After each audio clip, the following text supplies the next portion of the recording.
The second part of this lesson is just a bit of a recap on angles in a triangle. Now, here, what we need to talk about is the angle sum of a triangle. So when you have a triangle, any triangle that you like, and actually any shape in particular, we can talk about the thing called an angle sum. Now, an angle sum is just what happens when you add all the angles, the inside angles or interior. So I'm going to write here inside, and this mathematical word for that is interior angles of a 2D shape. And in particular, when we've got 2D shapes, when we have different number of sides for a 2D shape, so for example, we could have a triangle, we could have a quadrilateral, we could have a pentagon, and so on. All of those particular types of shapes, they will all have a specific angle sum that's different for each one of them. And so here, what we're going to do is just quickly go through the angle sum of a triangle. So what happens when we add up all the angles inside my triangle? So if you have a look at my diagram underneath, I have this triangle here with 3 angles A, B, and C. It's a triangle, and what we're going to notice is no matter what type of triangle you have, the angle sum of a triangle is always going to equal to 180 degrees. So when I add up A, B, and C, it will always equal to 180 degrees. And so here we're going to actually be using this angle sum to help me find missing angles in my triangles. Now the steps I'm going to use, even though I've written a few different steps here, what we are going to do is pretty much the exact same thing as what we did before when we're finding basic angles. So here, once again, we want to identify the known angles in our shape. So we just want to identify what we have. We want to write out an angle sum statement. So just like we did earlier when we wrote out our angle equation, we just want to write, for example, A plus B plus C is equal to, and for a triangle, it's going to equal to 180 degrees. And the final thing is then we want to then subtract the known angles from the angle sum. So doing the same steps that we did before, like we did up the top there, so when we were trying to solve. So let's have a go at a few examples of this. So find the missing angles of angles using the angle sum of a triangle. Let's have a go at this example here. So if you have a look at this triangle, we have 3 angles. We've got X, we don't know what X is, we want to actually find what X is. We've got 85 degrees over here, and we've got 55 degrees over here. And so because this is an angle, this is a triangle, what is going to happen is if I add up all 3 of these angles, so here I'm going to write here X plus 85 plus 55 degrees, so these are all degrees, that will equal to 180 degrees because this is the angle sum of a triangle. So angle sum of a triangle. So over here in the brackets, I'm just writing down the reason why this is the case. When I add up all 3 of these angles, they're going to equal to 180 degrees because the angle sum of a triangle is always going to be 180 degrees. Okay, now that I've done that, if you remember those steps I did before earlier with the angle of revolution, what I prefer doing is adding these angles together on my left-hand side first. So I'm going to go X plus, so 85 plus 55 is actually going to give me 140, I believe, 140, yep, 140 degrees. So that's equal to 140 degrees, and that's equal to 180 degrees on the right-hand side. And now that I've done that, I'm just going to start to solve this. I'm going to move this plus 140 to the other side and subtract it. And so here I get X is equal to 180 degrees minus 140 degrees. And so X is going to be equal to 40 degrees. So that's how we can find missing angles in a triangle. So first of all, we need to use the angle. We identify the angles inside my shape and just write an equation using the angle sum. So the angle sum of a triangle is 180. I'm just going to add up all the angles inside my triangle, and that will always equal to 180 for a triangle. Then we start solving that. So solving for the missing angle that we have in our particular triangle. Okay. So that was the angle sum of a triangle. Now with triangles, if you remember from year 8 and year 7, there's actually a few special triangles we need to be aware of. And so if we have a look here, we're going to talk about a few different types of triangles. Now the first one is a scalene triangle. Now a scalene triangle is a triangle which has no equal sides and all 3 angles are different. So here, for that first type of special triangle, a scalene triangle, so if I was to draw this, let's see if this works. I have something like this. So a scalene triangle is a triangle which has all 3 sides being different lengths to each other. So no equal sides. So for example, this side length is going to be different to this side length, which is going to be different to this side length. And as a result of this, all three of the angles are going to be different sizes. So this angle is going to be different to this angle, which is going to be different to this angle. And so maybe I'll put a bit of like a notation here. This angle is going to be different to this angle, which is going to be different to this angle. So scalene triangle is very similar to like a triangle over here. So if we have a scalene triangle, we just use our angle sum formula like we normally do here to actually solve it. The second type of triangle is an isosceles triangle. Now, with an isosceles triangle, the special thing about an isosceles triangle is that they have two sides equal. So if I was to draw this, let's see if I can draw this accurately. It would look something like this. And actually, that's not too bad. Wait, that's a bit too equal for me. Let me just try to draw this again.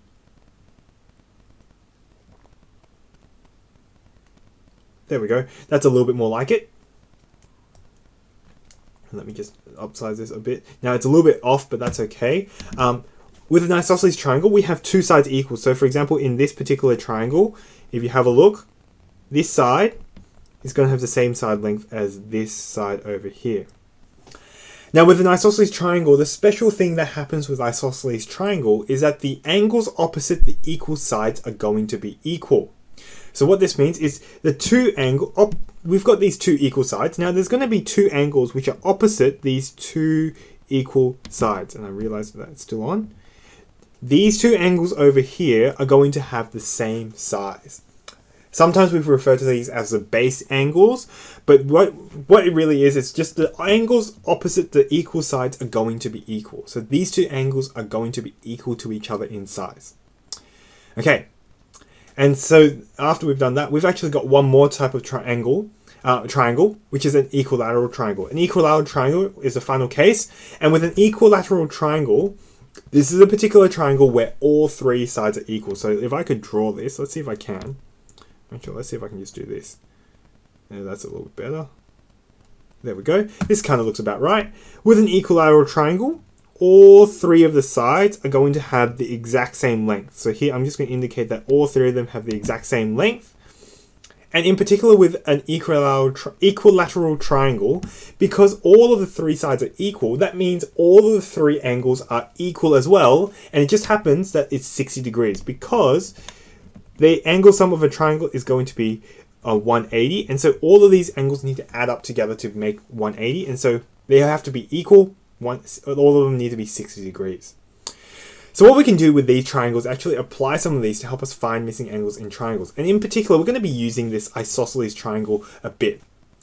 With the isosceles triangle, what we need to do is just basically identify the length, the size of the two equal angles at the bottom to help us figure out the missing side. So here I've actually got a note for isosceles triangle, identify the size of the equal angles first, and then apply the angle sum formula, just like we did before. So let's have a go at a couple of examples here. Find the size of angle of x in the missing isosceles triangles. So here, let's have a look at this first one. We've got an isosceles triangle here. If you have a look, they've got two equal dashes here. And in the diagram, I've got given 40 degrees and x degrees. But if you have a look, we've also got this unlabeled angle down at the bottom right. I don't have anything on this particular angle over here. But if you remember, what we said was, isosceles triangle, the two angles opposite the two equal sides are going to be equal. So if I just draw a line from my two equal sides, this one over here, so that means that x is going to be one of the equal angles, and over down here, I've got my other unlabeled angle, that's going to be the same size. So if one of them is x, that means the other one is also going to be x. So I'm going to label this one as x. Okay. And so now that I've done that, I can now use the angle sum formula. What I can do is I can add up all of these angles. So here in my triangle, I have x plus 40. And that is going to equal to 180 degrees because of the angle sum of a triangle. So here I'm going to just write that down again. Let me just move this out of the way. Oh, that's picked up everything. Great. The reason for that is because, once again, this is the angle sum of a triangle. And so once I've done that, now I'm just going to deal with the terms on the left. Now this time, we actually don't have two sets of numbers, no numbers to actually add.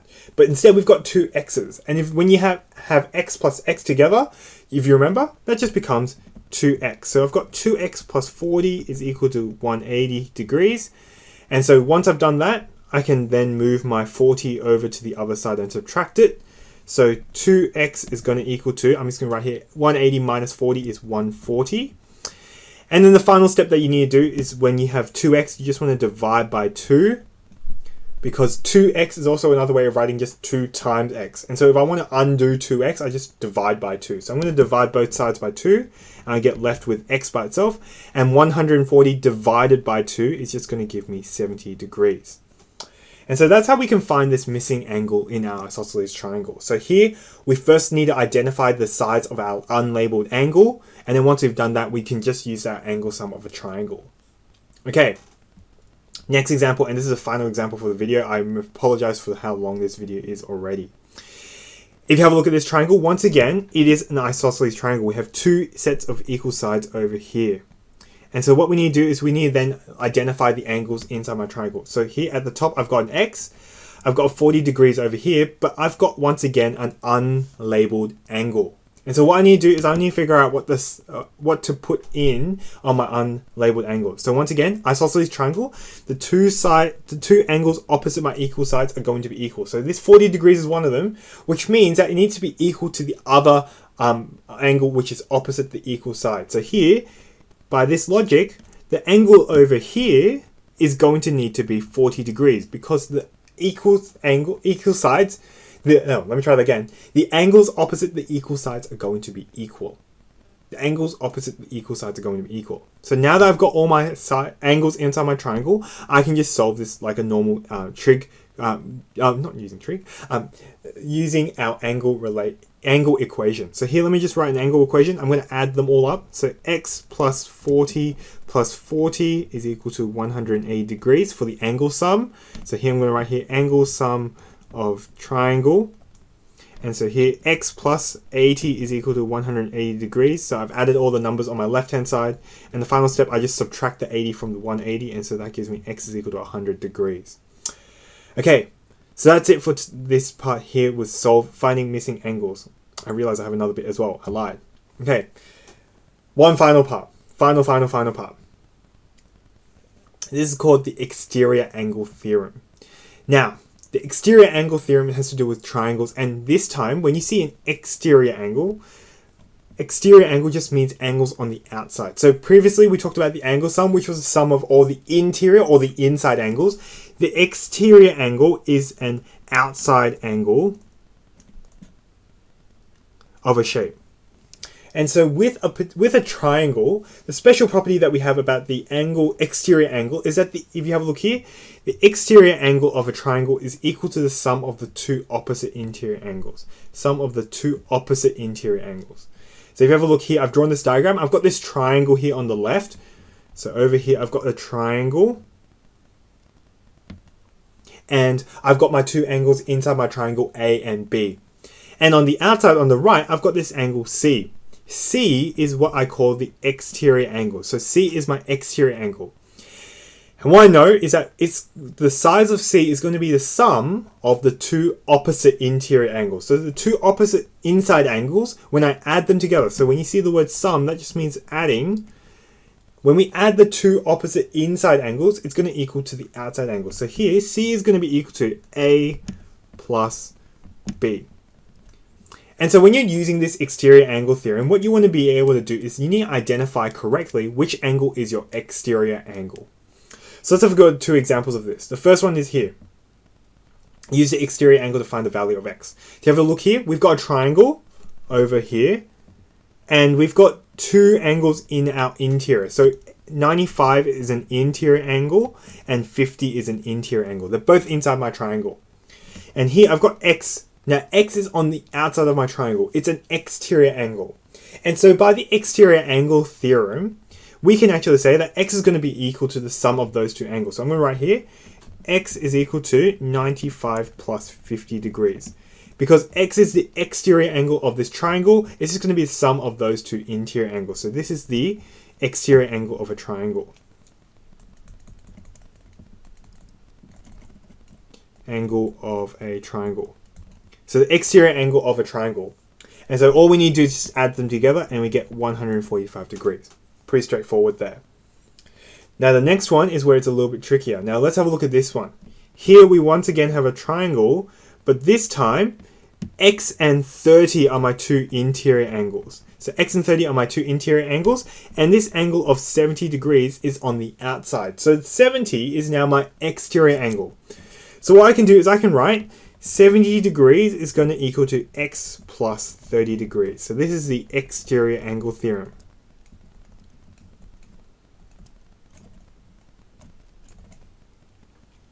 Okay, and now we're trying to solve for x, so what we need to do is we need to move this plus 30 to the other side. And so here, therefore, x is going to equal to 70 minus 30, and so we get 40 degrees. Okay, so that's the exterior angle theorem. Hopefully that was a little bit quick just for you to go through. Okay, so that's it for today's lesson, year 9s. Let's just do a quick summary of what we looked at in today's lesson. In today's lesson, we started talking about angle properties of geometric figures, and we're talking about a few angles. And so here we talked about the angle notation, and we started talking about a few basic angle shapes to help us find missing angles. We went through the steps of finding missing angles. So here we had to identify what type of angles we have, whether that be the angle shape here, or later on we looked at the angle sum of a triangle. And the second step that we did was we wrote an angle equation, which is going to be the same no matter what type of question you do. Then we start solving for our missing angles. So we did that with basic angles. So we identified what type of angle it was and what shape, what size it had. So 90 degrees, a right angle had 90 degrees. A straight angle or an angle on a straight line had 180 degrees. An angle of revolution had 360 degrees. And if you are vertically opposite angles, they're equal to one another. We then also talked about the angle sum of a triangle. So when we add up all the angles inside a triangle, it will always equal to 180 degrees. And so we use this to help us find a few missing angles, just like we did before by forming an angle equation. Then we looked at a few special cases, in particular by looking at isosceles triangle. Isosceles triangles, they have two angles opposite our two equal sides are going to be equal in size. And so by using this fact, we can actually find the size of our unlabeled angled inside our triangles, and then from there find our missing angles. And then the final thing that we did was we looked at the exterior angle theorem. The exterior angle theorem just gave me a way of finding out the angle which is on the outside of my triangle and how it related to the two opposite interior angles. So that's it for today's lesson, year 9s. That was a bit rushed, and there's quite a bit of stuff in this video. So if you need to go back and watch any of the video just for you to recap and just like slow down on a particular part and get me to explain it again, feel free to do so. But that's it for today. As always, I hope you guys are staying safe wherever you are, and I'll see you in the next video. Bye.